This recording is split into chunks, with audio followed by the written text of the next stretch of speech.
여러분, 우리가 다 예수를 믿는 사람들이 아닙니까? 그런데 어떻습니까? 여러분, 예수를 믿는 것이 재미가 있으십니까? 아니면 조금 짐스러우십니까? 우리 갈릴리 교회에 다니시는 분들 중에 이런 말을 하시는 분들이 계십니다. 우리가 다른 교회를 다닐 때는 그냥 믿기만 하면 구원받는다, 즉 그런 말씀을 하시니까 그 나름대로 편안하게 신앙생활을 할 수가 있는데, 이 갈릴리 교회를 와서 보니 하나님을 사랑하라, 하나님보다 더 사랑하는 것이 있어서는 안 된다, 자식도 하나님보다 더 사랑하면 안 된다, 돈도 하나님보다 더 사랑하면 안 된다, 그것만이 아니라 내 이웃을 내 몸처럼 사랑하라, 그래서 그 말로만 하지 말고 그것도 꼭 지켜서 행해야 된다, 이런 말씀을 하시니까 이 영한 부담이 되는 교회가 아니다.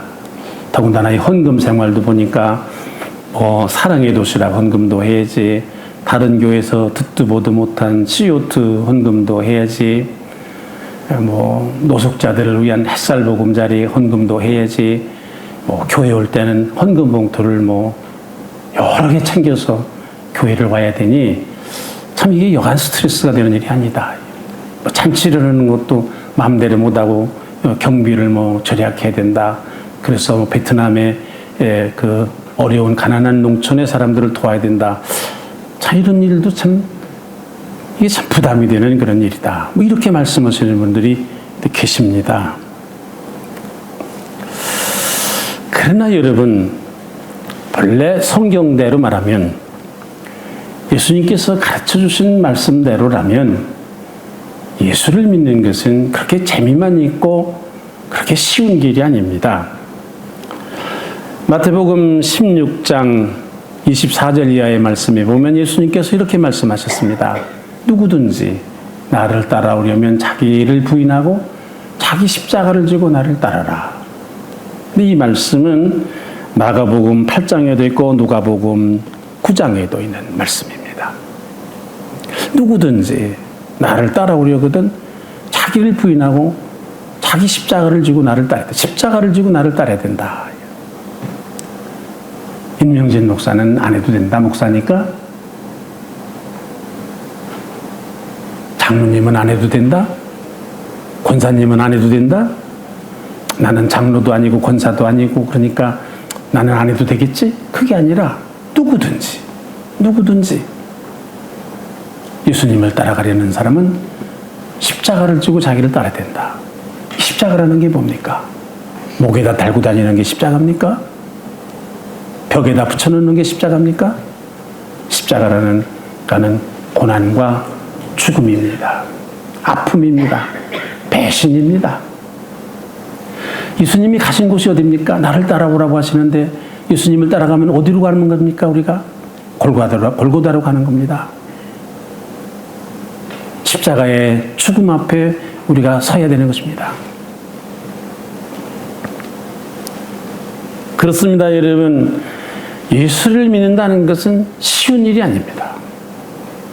고난의 길입니다. 가시밭길입니다. 죽음으로 가는 길입니다. 제가 옛날에 감옥에 가게 됐는데 우리 서울구치소에 사형집행장이 있었습니다. 그래, 운동 시간에 그 운동장에서 운동을 하는데 이 사형집행장이 옆에 보입니다. 그 죄를 지은 사람들, 사형언도를 받은 사람들을 사형시키는 곳인데 제가 생각을 했습니다. 예수님을 따라가면은 어디로 가는가? 사형장으로 가야 되는 게 아닙니까? 죽음의 길이니까. 예수님이 사형을 당하시지 않았습니까? 이게 내가 예수님을 따라가려고 그러면은 제대로 따라가려면 저 서울구치소 사형장에 서야 되는구나. 제가 그 생각을 하니까 등에서 식은땀이 주르륵 났습니다. 그래서 제가 기도를 했습니다. 주님, 저는 주님을 따라가기는 따라가는데 교도소 오는 것까지만 제가 따라오고 저 사형장까지는 못 가겠습니다. 근데 아닌 게 아니라 그 기도가 이루어져서 그 다음에 교도소는 여러 번 갔습니다. 기도를 함부로 할 것도 아니더라고요. 사형장까지는 안 갔는데, 그 다음부터는 저는 찬송 부르는 것을 참 조심합니다. 예수와 함께 십자가에 뭐 죽는다든지, 뭐 이런 찬송, 우리 교회에서 안 부릅니다, 그 찬송. 자꾸 그 찬송을 부르다 보면 십자가를 따라서 정말 죽는 수가 있으니까, 요 교인들 십자가 지고 죽으면 안 되는데, 그래서 제가 그 찬송을 못 부르겠더라고요. 하여간 예수를 믿는다는 것이 이렇게 참 힘들고 어려운 일입니다. 고난의 길입니다. 이 죽음을 마다하지 않아야 될, 때에 따라서는 그 길이 예수를 믿는 길입니다. 그렇다면 여러분, 이렇게 힘들고 어려운 일인데 왜 이런 예수를 우리가 믿어야 되는 겁니까? 예수를 안 믿으면 뭐 편안하게 나름대로 살 수 있을 수 있는데 왜 이런 힘들고 어려운 예수를 우리가 믿어야 되는 것입니까? 그 이유가 도대체 무엇입니까? 그렇습니다. 예수를 따라가는 길이 고생길이요, 고난의 길이요, 십자가의 길이지만, 가시밭길이지만, 그 길만이, 예수를 따라서 사는 그 길만이 우리 인간답게 사는 진리의 길이다. 그래서 우리가 예수를 믿는 겁니다. 이 길만이 이 험악하고 파란만장한 세상 속에서 진정한 행복을 누리면서 살 수 있는 길이다. 이 길만이 축복의 길이다. 그리고 이 길만이 마지막 우리가 죽음을 넘어서 영원한 하나님의 나라, 영원한 축복을 받을 수 있는 길이기 때문에 힘들고 어려운 길이지만 이 길을, 예수를 우리가 믿는 것이다. 이것이 우리가 믿는 신앙입니다. 그래서 여러분, 우리가 힘들고 어려운 일이지만, 고생스러운 일이지만 예수를 따라서, 예수님 말씀을 따라서 세상을 살게 되는 것입니다. 그렇지 않습니까, 여러분? 사실 인생을 행복하게 살고 싶은 사람은 예수를 믿어야 됩니다. 행복의 비결이 예수를 믿는 것입니다. 그 사람이 이 세상에서 얼마나 성공하는 사람이냐, 무엇으로 우리가 평가를 할 수 있는가? 그 사람이 얼마나 높은 자리에 올라갔는가? 그 사람이 얼마나 많은 돈을 가졌는가? 그거 아닙니다. 마지막 우리가 이 생을 떠날 때 내가 얼마나 행복하게 살았는가? 사람들이 볼 때 이 사람이 정말로 행복한 인생의 삶을 살았다. 얼마만큼 행복한 인생을 살았는가 하는 것이 그 사람의 성공의 평가 기준. 그런데 여러분, 이 예수를 믿어야 우리가 진정한 행복한 인생의 삶을 살 수 있다 하는 것이 우리들이 믿는 우리의 신앙의 고백입니다. 그러면 여러분, 우리가 어떻게 예수를 믿고 예수님 말씀대로 행하면 정말 행복한가? 예수님 말씀, 하나님을 사랑하면 우리가 이웃을 사랑하면 행복한 삶을 살 수 있다. 정말 그런가? 하나님을 사랑하면 정말 행복한가? 그렇습니다, 여러분. 그렇습니다, 여러분. 첫째로 여러분, 하나님을 사랑하면 우리 삶에 나타나는, 우리가 하나님을 사랑하면, 이 세상에서 그 어떤 것보다도 하나님을 사랑하면 우리의 삶에 나타나는 큰 변화가 있는데 그게 뭔가? 욕심을 버리게 됩니다. 우리에게 무슨 욕심이 있으면 그것은 하나님을 사랑하지 않는 사람입니다. 하나님을 사랑하면 우리가 욕심을 버리게 됩니다. 왜 욕심을 버리게 되는가? 모든 것이 다 하나님의 것인데 내가 무엇을 더 가지려고, 내 것으로 만들어 보려고 하는 것, 이게 어리석은 일이다. 이게 다 하나님의 것이다. 내가 가진 물질도 하나님의 것이고, 이 세상 온 우주 만물이 다 하나님의 것이고, 뿐만 아니라 내 건강, 내 생명, 내 자녀까지도 다 하나님의 것이다. 다 하나님의 것인데, 우리가 가질래야 가질 수 없는 것인데, 하나님의 것인데, 내 것이 될 수 없는 것인데 우리가 욕심을 부려서 뭘 할 것입니까? 그러니까 하나님을 사랑하는 사람은 모든 것이 다 하나님의 사랑이다. 이렇게 믿고 고백하는 순간 욕심을 딱 내려놓게 됩니다. 여러분, 이 욕심이라는 게 참 중요합니다. 사실은 따지고 보면 우리가 불행하게 되는 이 모든 일이 다 이 욕심 때문입니다. 우리가 왜 끝없이 근심하고 걱정하고 불안에 떨고 우리가 왜 이렇게 고민하면서 인생을 살아가게 됩니까? 욕심 때문입니다. 더 많이 가져보려고 하는 욕심, 더 잘 살아보려고 하는 욕심, 더 출세해보려고 하는 욕심, 더 오래 살아보려고 하는 욕심, 뭐 이런 욕심 때문에 우리가 걱정하게 되고 근심하고 그리고 불안하고 뭐 초조하고 우리 인생이 고달프고 우리 모든 인생의 삶의 이 불행이라는 것이 어디로부터 오는가? 욕심 때문에, 욕심 때문에. 이 욕심을 버리지 않는 한은 절대로 우리가 행복할 수가 없습니다. 그런데 이 욕심을 어떻게 해야 버릴 수가 있는가? 모든 것이 다 하나님의 것이라고 생각할 때 욕심을 버릴 수가 있습니다. 밤하늘에 아름다운 달이 있습니다. 그 아름다운 달이, 여러분, 그 달을 가질 수가 있습니까? 어떤 사람이 생각할 때 저 달을 내 거로 만들어 봐야 되겠다, 내 달로 만들어 봐야겠다, 그러고서 온갖 노력을 하고 애를 쓰고 조바심을 내고 만약 그런다면, 그래서 한평생을 그렇게 산다고 그러면 그게 그 사람의 인생에 행복한 삶이었겠습니까? 인생을 헛사는 거 아니겠습니까? 아, 저거 하나님의 것이다, 내가 가질 수 있는 것이 아니다, 이렇게 생각할 때 그 달이 아름다운 달이 되는 거 아니겠습니까? 그 달을 보면서 행복을 느낄 수 있는 것이 아니겠습니까? 마찬가지입니다. 내 거라고 생각하는 한, 그런 욕심을 우리가 가지는 한은, 여러분, 내가 더 많이 가져보려고 그런 욕심을 가지는 한은 절대로 우리의 인생이 행복할 수가 없습니다. 이거 다 하나님의 것이다 라고 생각할 때, 저 달이 하나님의 것이다 라고 생각할 때 그 달이 우리에게 아름다운 달이 되듯이 모든 것이 다 하나님의 것이라고 우리가 생각을 할 때, 그렇게 믿고 고백을 할 때 우리가 욕심을 부리게 되고 우리의 마음에 평안과 행복이 넘치게 되는 것입니다. 여러분,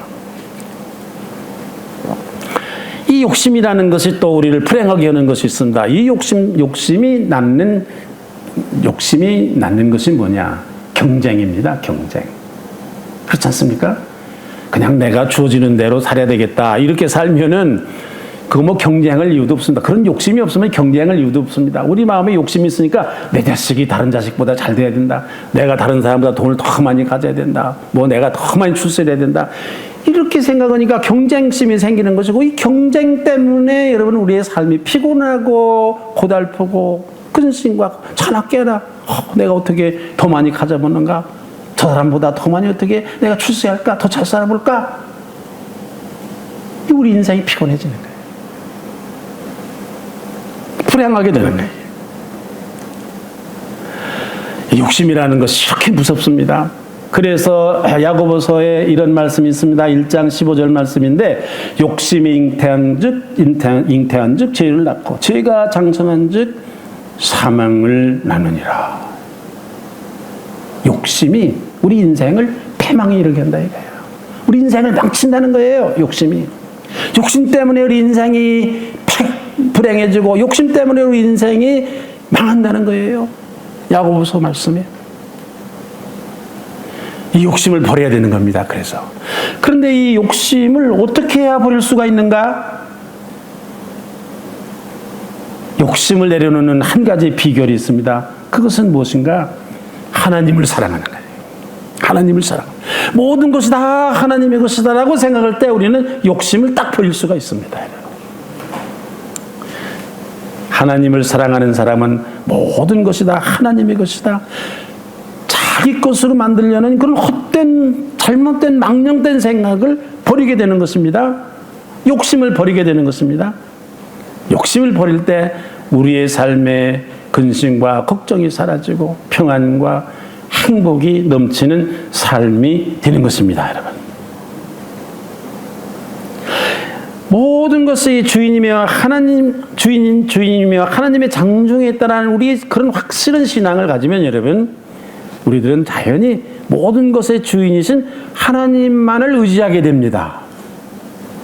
아, 그래, 하나님께서 하나님께서 알아서 해주실 일이다.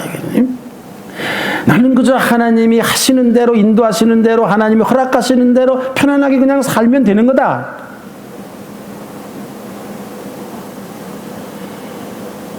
모든 것이 하나님의 것이고 하나님의 장중에 있다고 그러면 우리는 하나님에게 다 맡기고 하나님 그저 우리에게 주시는 대로, 이끄시는 대로, 주시는 은혜대로 편안하게 살면 돼요. 내 거라고 생각하니까 내가 뭘 해보려고 그러는 거예요. 사실은 여러분, 우리가 하고 있는 이 근심과 걱정이라는 거 있잖아요. 이 근심과 걱정을 한다고 해서 여러분 해결이 됩니까? 여러분 근심 걱정 해보셨죠? 밤을 새워서도 해보셨죠? 걱정이 많으면은 밥맛도 안 생기죠? 잠도 안 오죠? 자나 깨나 그죠? 이거 어떻게 하면 좋은가? 이 일을 어떻게 하면 좋아? 근심하고 걱정하시죠, 여러분? 그런데 그렇게 근심하고 걱정한다고 여러분들의 문제가 해결됐습니까? 정말 우리가 근심하고 걱정한다고 해서 걱정하면 우리의 문제가 해결된다고 하면 밤을 새워서라도 해야죠. 밥 안 먹고라도 해야죠. 그러나 우리가 다 경험해 보는 대로 우리가 무슨 근심하고 걱정한다고 해서 내가 해결할 수 있는 일이 별로 없습니다. 많지 않습니다. 그래서 예수님께서도 말씀하셨어요. 마태복음 5장 27절에 이런 말씀하셨습니다. 너희 중에 누가 염려함으로 그 키를 한 자라도 더할 수 있느냐? 예수님 말씀하셨습니다. 네? 염려하고 걱정하면 그것이 문제가 해결될 수 있다. 그러면 걱정해도 좋지만 누가 염려한다고 키를 한 자라도 더 올 수 있느냐? 그 모든 것들이 다 하나님의 장중에 있다. 하나님의 장중에 있다. 모든 문제의 해결은 하나님에게 있다. 이게. 하나님의 장중에 있다. 이거예요. 그렇다면 우리가 어떻게 해야 됩니까? 모든 것의 주인이 되시며 모든 것을 섭리하시는 하나님에게 우리의 모든 것을 다 맡겨야 되는 거 아닙니까? 아니, 내가 맡아가지고 해결할 수 없는 거, 해결해도 안 되는 거, 그거 내가 맡아가지고 계속 평생 근심하고 걱정하고 불안하고 그렇게 살아갈 겁니까? 아닙니다. 우리의 모든 것을 다 주인이 되시는 하나님에게 맡겨야 돼요.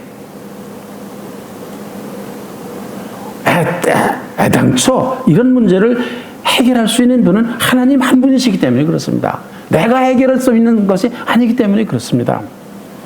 우리 인간이, 어리석은 인간의 불행이라는 것은 이 문제를 하나님만 해결하실 수 있는 것이고 애당초 이건 하나님이 해결하셔야 될 일인 것을 모르고 내가 해결해 보려고 발버둥을 치고 근심하고 걱정하니까 생기는 문제입니다. 그게 우리 불행입니다, 여러분. 그렇다면 어떻게 하나님께 맡길 수 있겠습니까? 우리가 이 모든 근심과 걱정을 하나님께 맡기는 방법이 있습니다. 그것은 뭐 여러분들 다 아시는 겁니다. 기도입니다. 이 기도라는 건 다른 게 아닙니다. 우리 모든 문제를 하나님께 맡기는 그 방법이 기도입니다, 여러분. 우리는 기도를 통해서 하나님께 우리의 모든 것을 다 맡깁니다.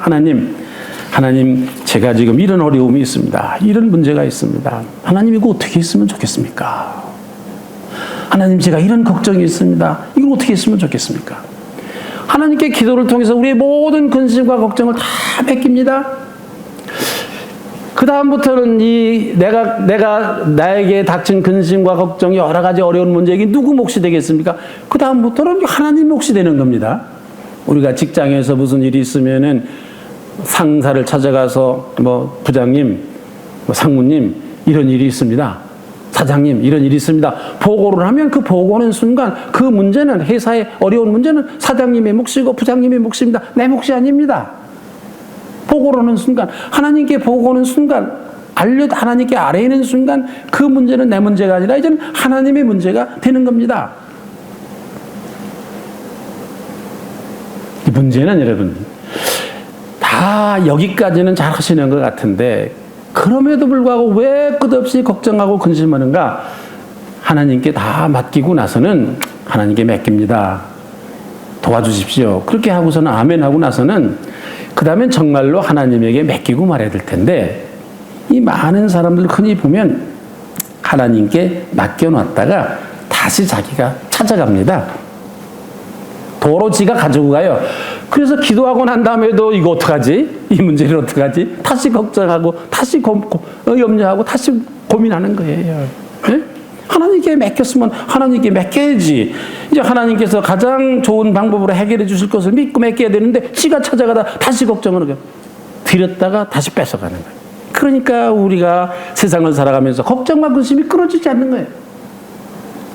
여러분 마태복음 14장에 보면 베드로가 이런 말, 베드로가 물 위를 걷는 그런 얘기는 예수님께서 제자들이 배를 타고 한참 가는데 예수님께서 물 위를 저벅저벅 걸어오시지 않습니까? 그거를 본 베드로가 예수님 저도 좀 걷게 해주세요. 그러니까 예수님께서 걸어라. 이 베드로가 예수님을 바라보면서 물 위를 잘 걸었습니다. 그러다가 어느 순간 푹 빠졌습니다. 물에 베드로가. 왜 빠졌습니까? 베드로가 무거워져서 빠졌습니다. 왜 무거워졌습니까? 예수님에게 맡겼던 것을 도로 예수님에게 맡겼을 때는 가벼워서 물을 걸을 수가 있었는데 예수님에게 맡겼던 것을 도로 찾아오니까 무거워져가지고 물에 빠진 겁니다, 여러분. 그런 사람 많아요. 우리들 중에도 베드로 같은 사람이 많아요. 예수님에게 하나님께 다 우리 걸 맡기고 나서는 그러면 편안한 마음으로 세상을 살 수가 있을 텐데 도로 뺏어오니 하나님 거 맡겼던 걸 도로 가져오니 몸무게가 무거워져서 베드로처럼 물에 빠져가지고 헤매이는 사람이 우리들 가운데 많이 있어요. 어리석은 사람이죠.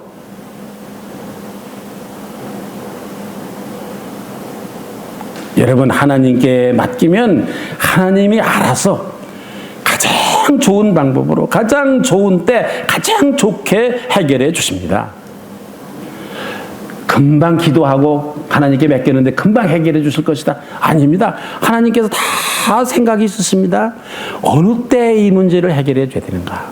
어떻게 해결해 줘야 되는가? 어떤 방법으로 해결해 줘야 되는가? 하나님께서 가장 좋은 때, 가장 좋은 방법으로 우리의 문제를 해결해 주시는 거예요. 하나님은 그런 분이시라는 걸 우리가 믿어야 돼요. 이게 하나님을 사랑하는 거예요. 시편 121편에 이런 말씀이 있습니다. 내가 산을 향하여 눈을 들리라. 나의 도움이 어디서 올까? 우리가 세상을 살면서 어려운 일을 많이 당합니다. 어디에서 도움을 얻을 수 있을까? 두리번 거린다.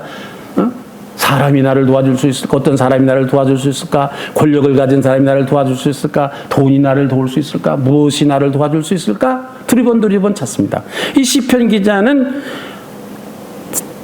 나의 도움이 어디서 올까? 두리번 찾아봤는데 도움을 받을 수 있는 곳이 있다. 2절 나의 도움은 천지를 지으신 여호와께서로다. 하나님이 나를 도와주실 수 있다.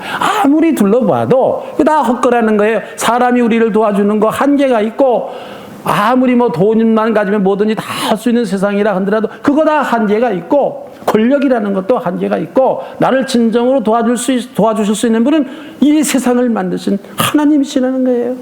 이 세상의 주인이신 하나님이시라는 거예요. 그런데 그 다음 말씀이 더 은혜로운 말씀입니다.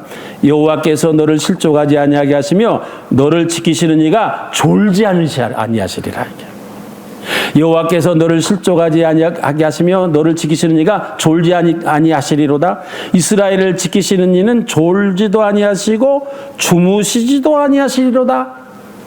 하하.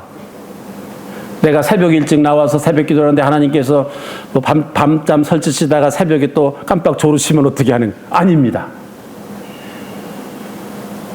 우리들을 지키시기 위해서 저 고생하고 애를 쓰는데 저것 때문에 걱정하고 근심 어떻게 내가 저걸 도와줄 수 있을까? 어떻게 저 사람을 지킬 수 있을까? 행복하게 살 수 있을까?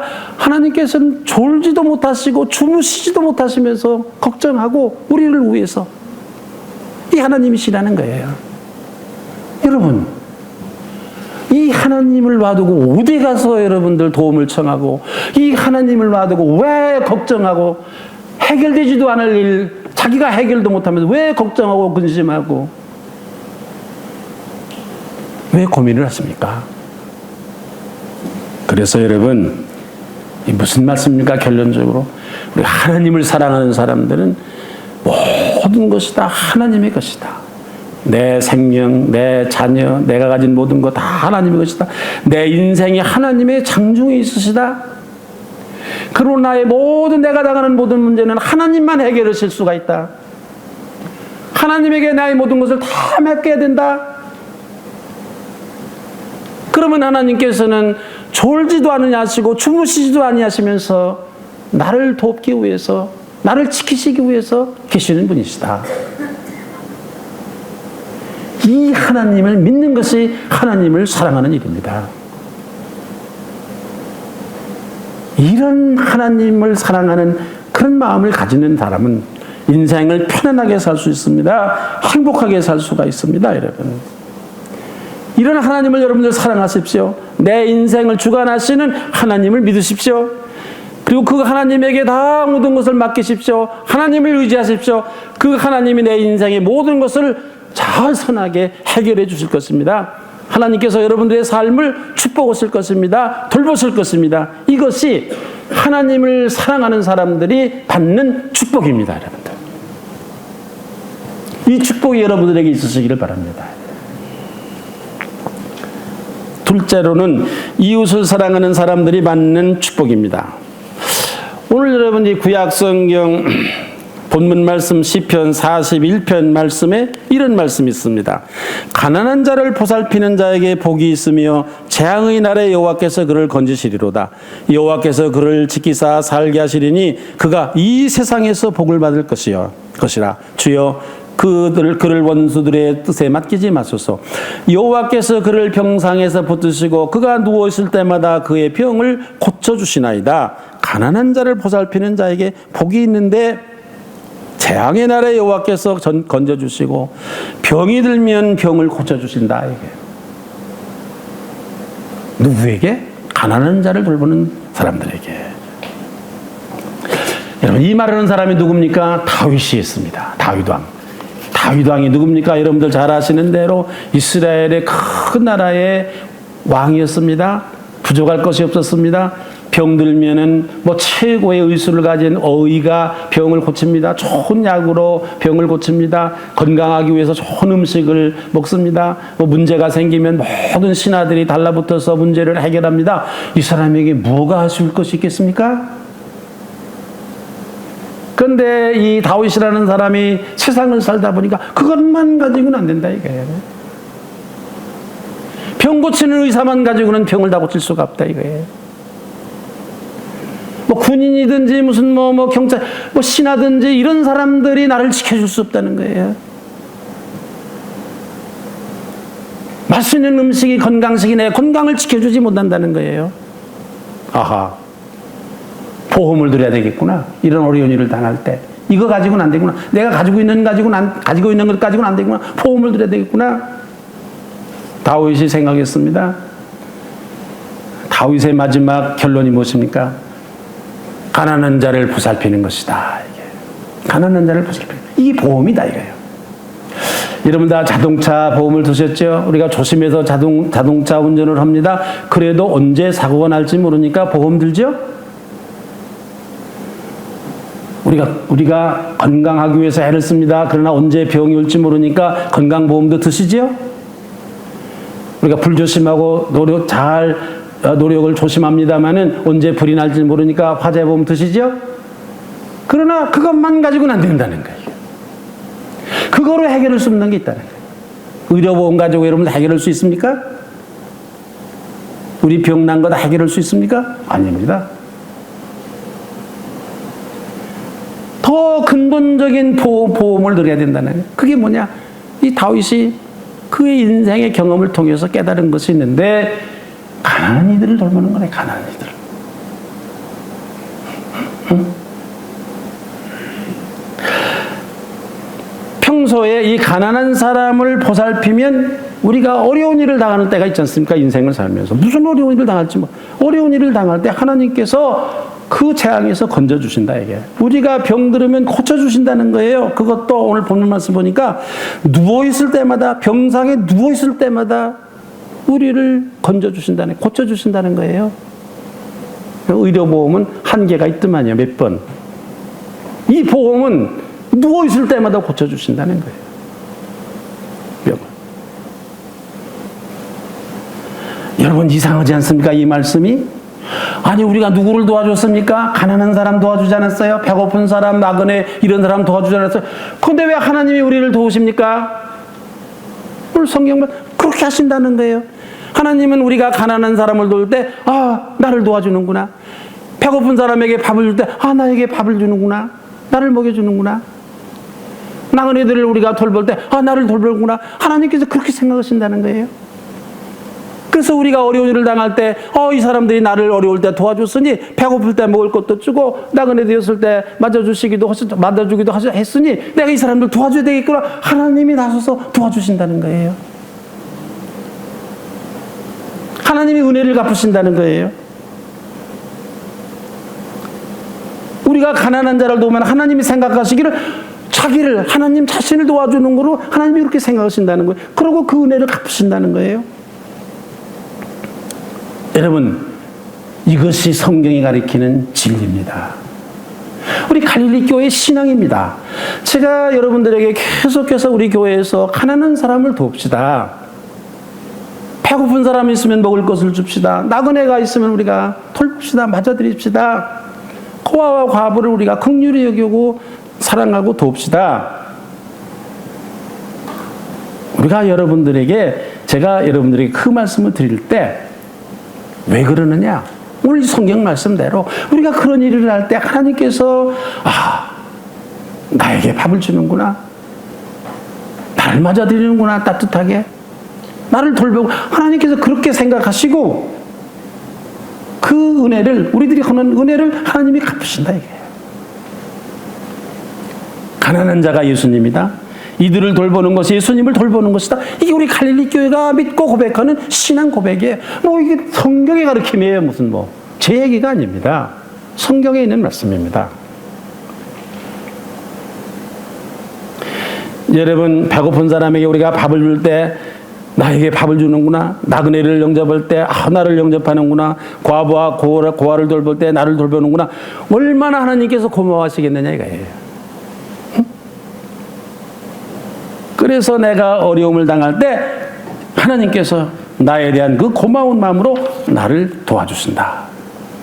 여러분, 세상에서 여러분 축복을 받으면서 살고 싶으시죠? 이게 축복을 받는 비결입니다, 여러분. 이게 성경이 가르쳐준 예수를 믿는 사람들이 복받는 방법입니다. 세상 사람들이 모르는 우리 예수를 믿는 사람들만 아는 축복받는 비결입니다. 이 세상을 복된 삶을 살아갈 수 있는 비결이 이겁니다, 여러분. 그래서 우리가 예수 믿는 겁니다. 힘들고 어렵지만 이래서 우리가 예수를 믿는 겁니다, 여러분.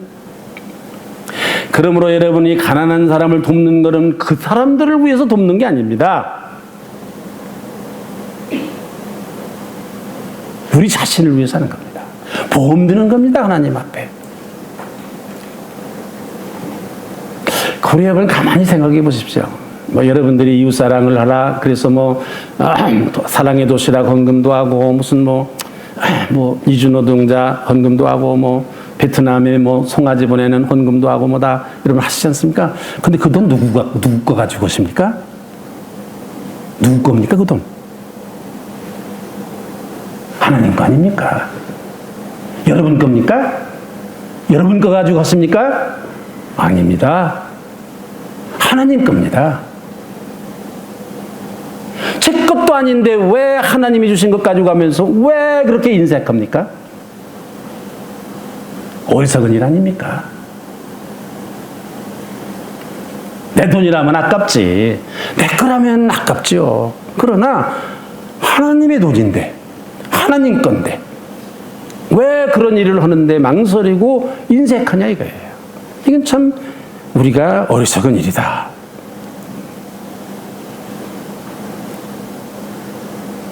여러분, 하나님의 입장에서 가만히 생각해 보십시오. 하나님께서 우리에게 뭘 주셨습니다. 그런데 내가 하나님이 주신 걸 가지고서 시간이든지 재능이든지 물질이든지 뭘 가지고 이거를 하나님을 위해서, 하나님이 누굽니까?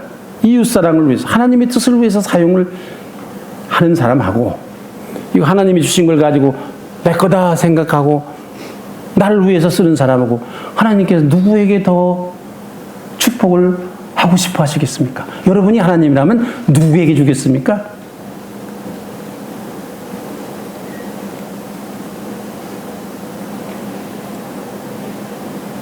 그렇지 않습니까? 하나님의 것을 하나님이 주신 것인데 하나님을 위해서 사용하는 사람, 이 사람에게 하나님께 더 많은 축복을 주시고 싶어 하시지 않겠습니까? 그렇지. 예? 이 줘봐야 저를 위해서 쓰는 건데 나를 위해서 쓰는 그 사람에게 더 줘야지. 하나님이 그렇게 생각하시는 게 당연한 거 아니겠습니까? 우리가 이 진리를 잘 깨달아야 됩니다. 마지막으로 이웃사랑의 큰 축복이 있습니다. 그것은 무엇인가? 더 말할 것도 없이 마태복음 25장에 나오는 최후의 심판 때 우리에게 주는 축복입니다. 이웃사랑하는 사람들에게 주시는 축복, 마지막에 주시는 축복, 심판장에서 주시는 축복, 그것이 무엇입니까? 영원한 하나님의 나라입니다. 여러분, 우리가 하나님 앞에 받는 여러 가지 축복 중에 가장 큰 축복이 무엇이겠습니까? 우리가 죽은 후에 영원한 삶을 사는 하나님의 나라, 천국에 가는 축복, 이것이 가장 큰 축복이 아니겠습니까? 이 축복은 예수를, 가난한 자들을 돌보는 사람들, 이웃을 사랑하는 삶을 산 사람들에게 주신다. 성경에 그렇게 기록이 되어 있습니다. 사랑하는 성도 여러분, 바라기는 여러분들 모두가 하나님과 이웃을 사랑하는 삶으로 말미암아 이 땅에서 여러분들의 삶에 큰 축복이 넘치고 마지막 죽음을 넘어서 영원한 하나님의 나라 천국의 축복을 누리는 여러분들이 되시기를 바랍니다. 이 귀한 축복의 삶이 하나님을 사랑하며 이웃을 사랑하는 여러분들에게, 그리고 하나님을 사랑하며 이웃을 사랑하는 이 일을 힘써 행하고자 하는 우리 갈릴리 교회에 넘치시기를 바랍니다. 기도드리겠습니다.